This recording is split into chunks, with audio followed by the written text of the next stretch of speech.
Damos inicio a una nueva edición. Ya hoy estamos martes 14, el tiempo sigue su inexorable curso y nosotros también con la noticia, la información, el análisis y el comentario y por supuesto el plato fuerte del programa, que son los entrevistados, personalidades que discurren por el programa a efectos de conversar, de dialogar respecto a temáticas muy importantes del desarrollo nacional en todos sus aspectos. El día de hoy contamos con la muy grata presencia de un profesional de primer nivel, un intelectual, un literato.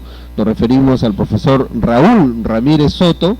Él es un docente de vasta trayectoria, funcionario público también en algún momento en educación, pero básicamente con él, por supuesto, literato, hacedor literario, como se hacen llamar nuestros amigos del conglomerado cultural. Pero básicamente con él lo hemos invitado para hablar sobre políticas culturales y sabemos que él viene pergeñando un poco qué es lo que al Perú le espera de aquí a muy poco, de aquí a 5 años. Estamos a escasos 5 años del Bicentenario de la Patria y creo que va a ser importante conversar con el profesor Raúl Ramírez estos aspectos generales vinculados a este tema. Profesor Raúl Ramírez, muy buenas noches. Muy buenas noches y muy agradecido por convocarme a esta cita. Bueno, era importante convocarlo a efectos que se tenga mucho más claro el panorama del desarrollo del país en términos de planificación, porque uno de los temas, profesor, y usted lo conoce muy bien, que de pronto ha sido la cenicienta en los procesos en el país, es el tema del planeamiento. Ahora se habla del planeamiento estratégico, se ha comenzado a hablar hace algún tiempo también de la cultura organizacional, del trabajo en equipo y otras cosas más, pero profesor, ¿qué nos podría usted decir respecto a cómo es que de repente el centro del planeamiento estratégico del país y otras entidades más vienen avisorando, proyectando lo que va a ser este bicentenario de la patria? Bueno, en realidad lo que tiene el país por delante es un gran reto, ¿no? Porque en el 2021 estamos cumpliendo el bicentenario de la independencia nacional y lógicamente ese es el primer norte que tenemos que avisorar, ¿no? En todos los sentidos, en el desarrollo económico, en la seguridad ciudadana, en la gran problemática nacional. Y entre ellos, lógicamente, tenemos que pensar en la cultura, porque todo no puede ser edificaciones nomás, sino que tiene que haber también progreso en los niveles de la cultura en nuestro país, como ha ocurrido en otros grandes países del mundo. Y para ello indudablemente es un eje principal el planeamiento, la planificación, de modo tal que el Perú pueda ir superando el estado en que actualmente se encuentra. Hay un dicho que dice, profesor, el que planifica triunfa, el que no deambula. Sí, exactamente. ¿Está usted de acuerdo? Exactamente, sí, yo pienso que sí, porque el que planifica se fija objetivos, metas, ve los caminos, las rutas, ¿no? Los ideales los va fijando en objetivos, pero cuando trabajamos un poco a la diabla, de repente llegamos a un sitio, pero como por casualidad. De repente por inercia. Nada más, ¿no es cierto? Pero cuando uno planifica, y yo eso en realidad le agradezco mucho a la etapa del Velascato en que yo era director de núcleo en las cooperativas, porque en realidad ahí yo no... Se incidió mucho durante la reforma educativa del planeamiento. Exactamente. Como una acción de gobierno. Planificar un poco mejor, ¿sí? Fijarnos objetivos, ¿no? Mecanismos para llegar a fines generales, ¿no? Y entonces ahí hubo un avance, hasta ahí andábamos un poco a la diabla, con lo que llamaban antiguamente planes y programas de estudio. El que entendía el librazo ese así más o menos hacía lo que podía, claro. Pero ya en lo otro vino cómo era el planeamiento, y una cosa muy interesante, que se hacía a partir de lo que se llamaba el diagnóstico situacional. Es decir, un profesor llega a un sitio, ¿no es cierto?, y tiene que enterarse de qué sitio es ese, qué produce, cuál es su historia, cuál es su realidad, de modo tal que a partir de ese conocimiento pueda mirar hacia adelante. Bueno, y eso obligaba, profesor, me imagino, a tener una visión más o menos holística de las cosas, porque, por ejemplo, si yo quiero tener un acercamiento, una lectura de Mórrope, se me ocurre claro. El pueblo, el distrito de Mórrope, y necesito saber de sus costumbres, todo. Es la antropología la que me va a informar, sí, pero quiero saber también del engranaje social, de cómo funciona la dinámica de este pueblo, claro. Es la sociología la que me va a dar el informe respectivo, o cuáles son los procesos productivos del cual vive este pueblo, es la economía, o sea, es una cuestión interdisciplinaria, ¿no, profesor? Mire, qué importante es lo que está diciendo, porque vamos a suponer, yo soy un profesor que me formé, por decir, en Tumbes, pero por cuestiones de la realidad nacional vengo a trabajar en un pueblo que es el apartamento de Lambayeque, y llego ahí, soy nuevo para, el lugar es nuevo para mí, claro, y yo soy nuevo para el pueblo. Exacto. Y tengo que comenzar a enseñar, a educar a partir de esa realidad. Por eso es que hablaba del diagnóstico social. Sí, Entonces tiene que hacer un primer trabajo para decirse, bueno, ¿dónde estoy? ¿Y qué es lo que voy a hacer? ¿Cómo es este pueblo? ¿Qué produce? ¿Qué le falta? ¿Cuáles son sus grandes problemas? ¿Qué costumbres, qué tradiciones, qué idiosincrasia tiene este pueblo, ¿no? Para que la educación tenga un sentido, ¿no es cierto? Porque si yo le voy a hablar... Porque el maestro finalmente es un líder en la comunidad. Debe serlo, claro, debe serlo. Debe serlo, especialmente en los pueblos que están más alejados. Exacto. Como era antiguamente, el maestro era todo. Y se convertía en el referente más importante del pueblo, a quien había que consultarle casi todo. Sí, y en realidad, qué pena que se fueron perdiendo muchos personajes que en su pueblo hicieron una gran obra. A mí me molesta un poco cuando de repente encuentro que se llama la calle Los Sauces, o por decir, como escribe por mi barrio, ¿qué te digo? Chotuna, pero mucha gente no sabe qué es Chotuna, no tiene ni idea, y eso para los lambayecanos es un pecado. Claro. Pero resulta que viene un maestro de otros lados y Chotuna no le suena a nada. Por supuesto. Cierto, ¿no? De repente a Chotano. Exacto, y lo han confundido. A mí me pasa cada rato, me dice, ¿a qué calle lo vivo? La Chotuna, yo vivo ahí. Me dice, ¿qué es la Chotuna? No se ha confundido con Chotano, ¿te das cuenta? Sí. Entonces tiene uno que adentrarse en cómo es el pueblo de Nueva, y a partir de ahí decir, bueno, y ahora ya estoy aquí, ¿qué voy a hacer? Exacto. A mí me han mandado a enseñar aquí, a educar.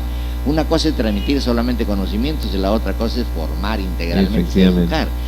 La educación, no sé si lo tratamos la vez pasada, tiene dos aspectos básicos, ¿no es cierto? El informativo, que es el de los conocimientos, y el otro que se ha descuidado, que nos ha traído un montón de problemas. El formativo. El chico cuida, que dio, ya no hay la educación que nos daba la casa, la abuelita, la mamá, no hagas esto, no hagas lo otro, no digas mentiras, no digas lisuras.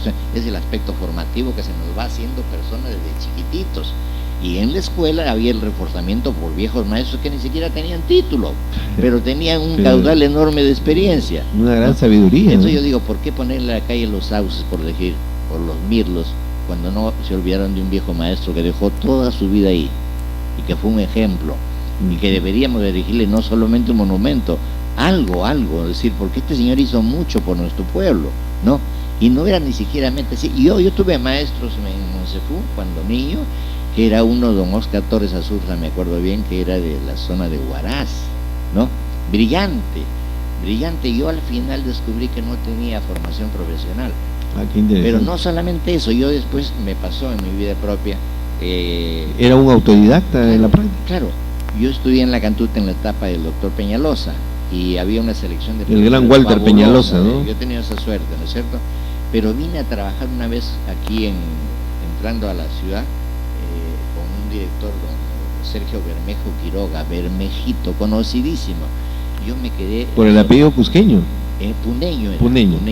Yo lo conocí, trabajé con él, en realidad era un maestro. Yo, de todos los maestros de la Cantuta, dije, ¿por qué no estaba enseñando este señor en la Cantuta? Y no tenía título profesional, era brillante. Increíble, ¿no? Increíble, pero como él han habido muchos. La señorita que a mí me dio, digamos, el apego a la lectura en Monsefú, la señorita Obdulia Rodríguez, no era monsefuana, ¿no es cierto?, pero de apellidos españoles. Y ella cómo nos encaminó por el camino de la creencia en Dios y además en el amor por la lectura. Si en alguna medida yo escribo ahora, viene a ser por eso, porque me acostumbró a leer, y dicen que el que lee al final termina escribiendo. Bueno, sí. Esa es la verdad, ¿no es cierto? Ahora, ya las ideas principales de planificación me las enseñó la Cantuta, ¿cierto? Hay que trazar objetivos, hay que buscar los medios, ¿no es cierto? Y el desarrollo, y después la evaluación de si las cosas... Ahora, a propósito, profesor, de planificación, en este caso en educación, en la cultura del país, y a propósito también de política de Estado en materia educativa, en el Perú, y algo lo conversamos, pero es bueno incidir en esto, el Perú ha tenido varios paradigmas en materia educativa.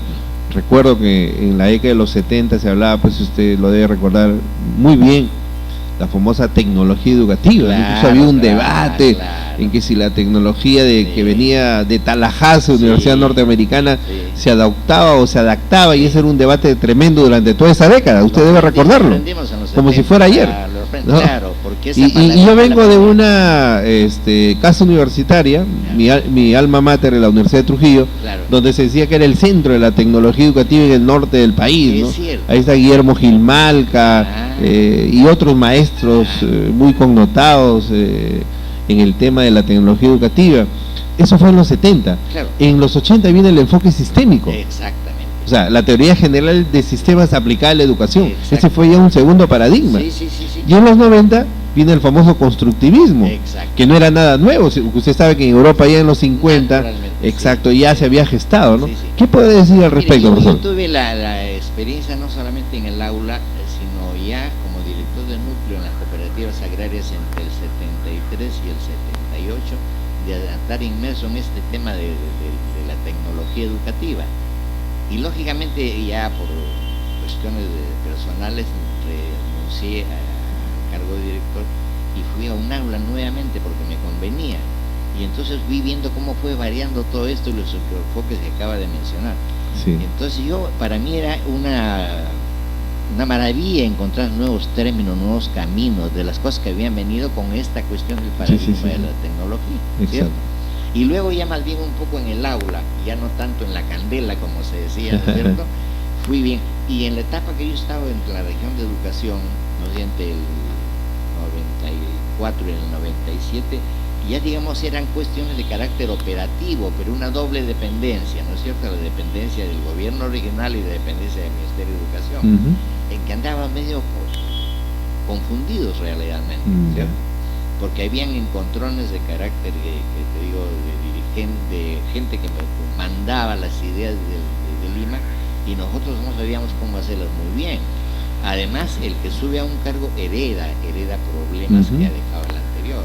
Exacto. Y asume el activo y el pasivo como claro, el político, ¿no? Claro. Pero he visto todo eso. Ahora, profesor, usted que ha vivido esta etapa, y yo lo menciono esto porque es importante que las nuevas generaciones conozcan que sí se planificó en algún momento en materia educativa, que sí hubo voluntad política por parte de algunos gobernantes.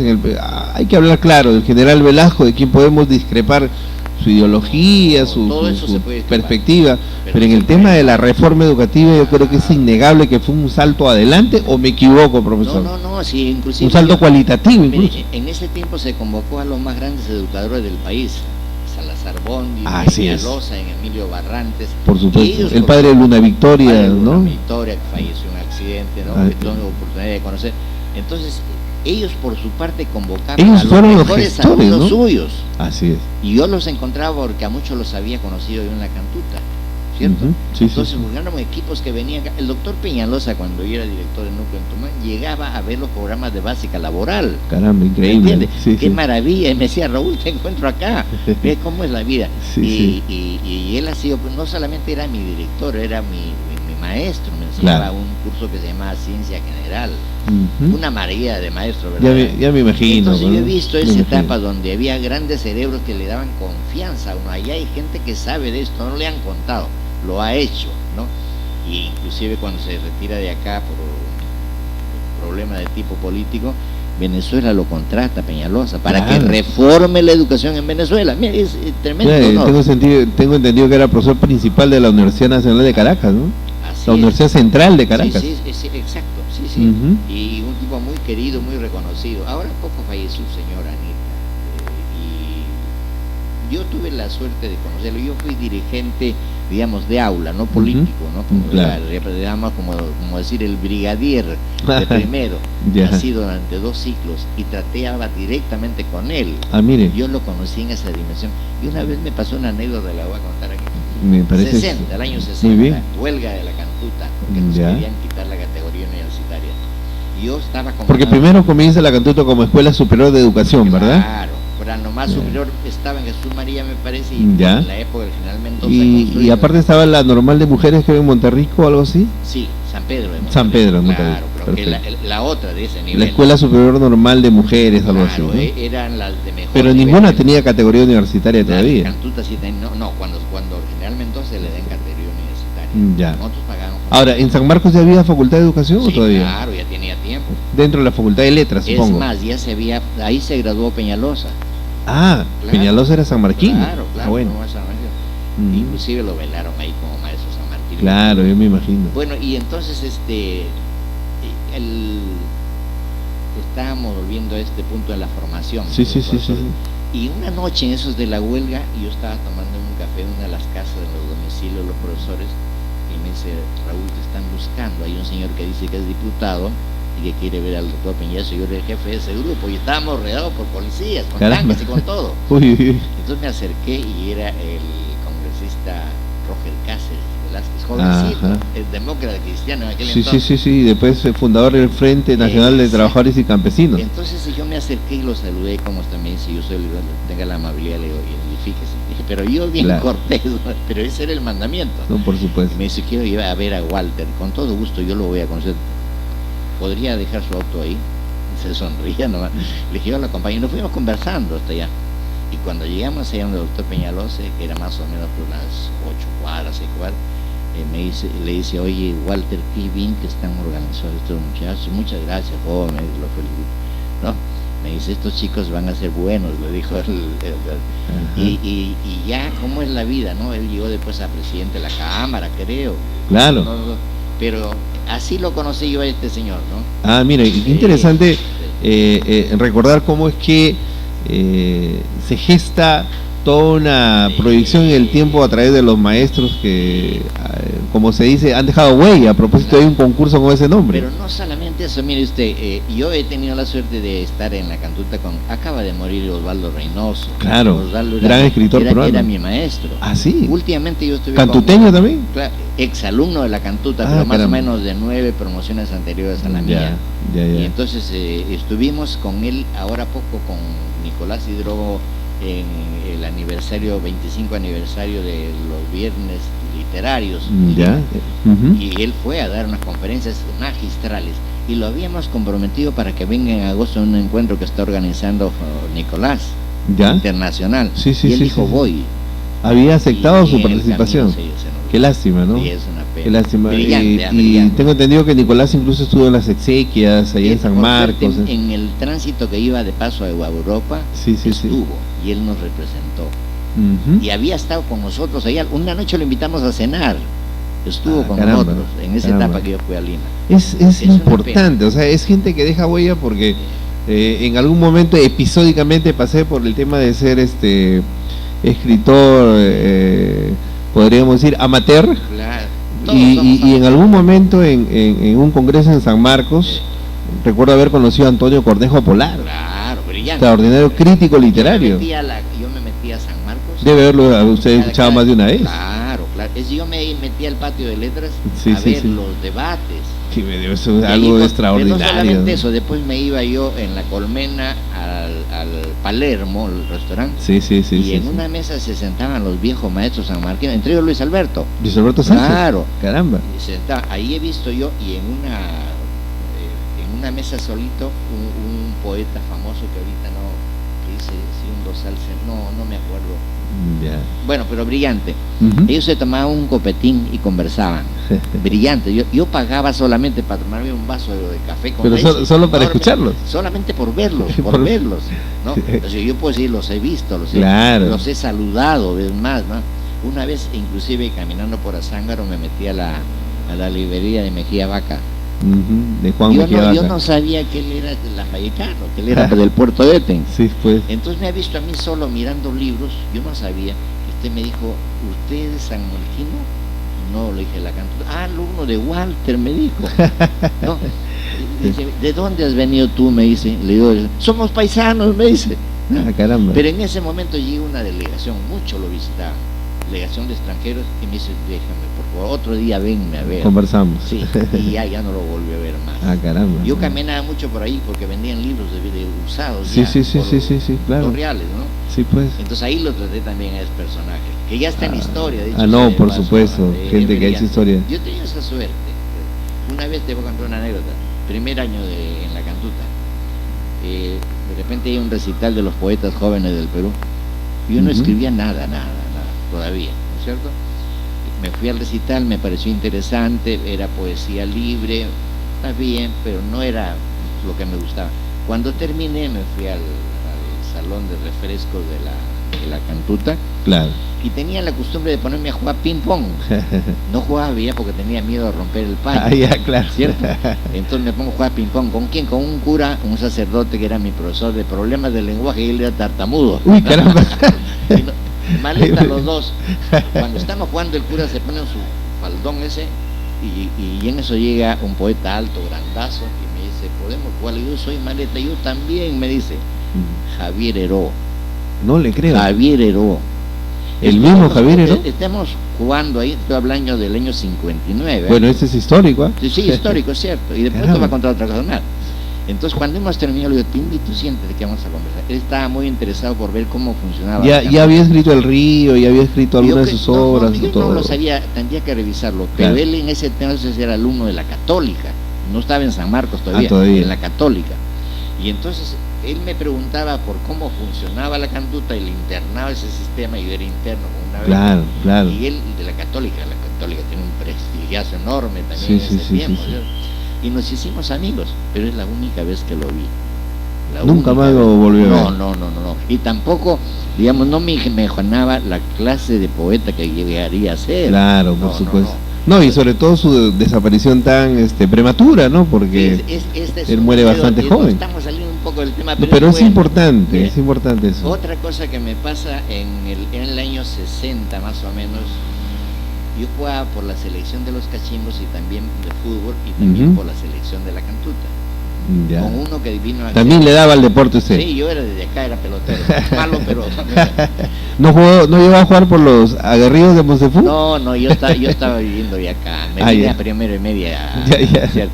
Claro. Entonces, un día yo estaba con el tobillo malogrado y anuncian que va a llegar el Botafogo de Brasil. ¿Qué vas? ¿Acá a Chiclayo? No, allá a la Cantuta. A la Cantuta. A pasar el día, a almorzar con nosotros y a pelotear una pichanguita. ¿Y quiénes de los famosos estaban ahí? Llegó Didi, Zagalo, Garrincha, María, Amarildo. Media selección del 70. Claro, estamos hablando del 60. Claro. Botafogo. Sí. Didi. Solamente faltó ahí Tostado y Pelé, ¿no? Exacto, y entonces en un momento yo dije, qué bárbaro, que no arranco yo porque estaba lesionado, yo dije, yo me metí, pues, ¿Lo dejaron jugar? No metí, claro, no, yo estaba, me metieron y me metí primero en otro grupo a marcar los Garrincha, tenía como dos piernas derechas. Ya me imagino. Nos hacía guachas a montones. Y en otra yo me voy metiendo, jugaba de ensayo izquierdo, voy metiendo y veo que el back de atrás lo tenía bien atrás.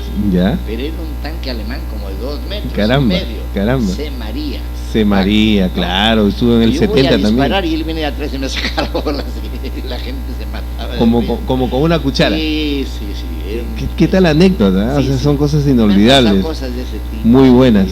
Bueno, mi querido profesor, vamos a seguir conversando. Yo lo quiero comprometer para en una próxima edición, la próxima semana, seguir conversando sobre este tema.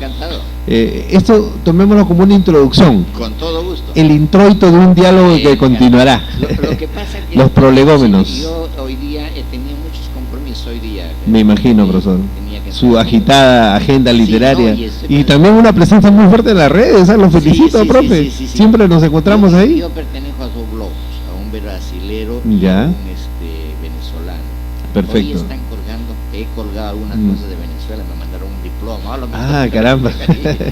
Entonces, y eso me hace tener la idea un poco clara. Me parece muy bien. Me encuentro con amigos, ¿me entiendes? Perfecto, profesor. Que les gusta a la gente, está bien, como tiene que ser. Y opinando también sobre el tema político, que también, es el tema de coyuntura. Claro, con un sesgo lógicamente que es personal, ¿no es cierto?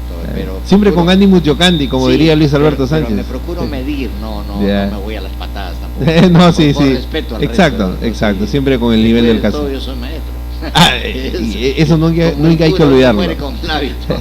Profesor, una vez más, muchísimas gracias por su presencia, participación. Lo comprometo para que la próxima semana coordinemos la fecha. Lo que les pido es que me avisen con tiempo. Perfecto, con unas 72 antes, ¿le parece? Sí, es bueno, sí. Muy bien. Porque, repito, una vez tiene en la agenda otras cosas. Exacto. Y ahora que estoy viejo me llama acá. Y antes de terminar, profesor, ¿qué tienen agenda literaria? Bueno, estoy preparando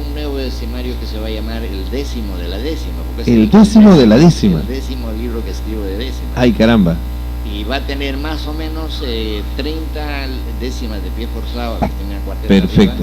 La Más próxima o menos. semana creo que conversamos obligados sobre el tema. De la vida, sí. Y Sí. pienso presentarlo en el Congreso Internacional que va a haber aquí en el departamento. ¿Eso va a ser cuándo, profesor? En agosto. Ah, ya. El Perfecto. que va a confirmarlo todo eso es Nicolás. Nicolás, Montoya, por eso está por el viejo mundo ahorita haciendo Y todos los entonces contactos. Vamos a aprovechar para presentar un montón de cosas nuevas, ¿no? Me Pero parece yo muy estoy más bien. bien en apoyo, digamos, de los jovencitos que están entrando a la Claro, la que nueva no generación. Sí, sí, sí. Me parece su presencia, su impronta Para es muy eso- importante para ahí. eso están las canas, para decir, no te portes mal. Así es. Profesor, una vez más, No. muchísimas gracias. Gracias también, gracias a la Regresamos, muchas gracias, profesor. Regresamos en Destape Televisión.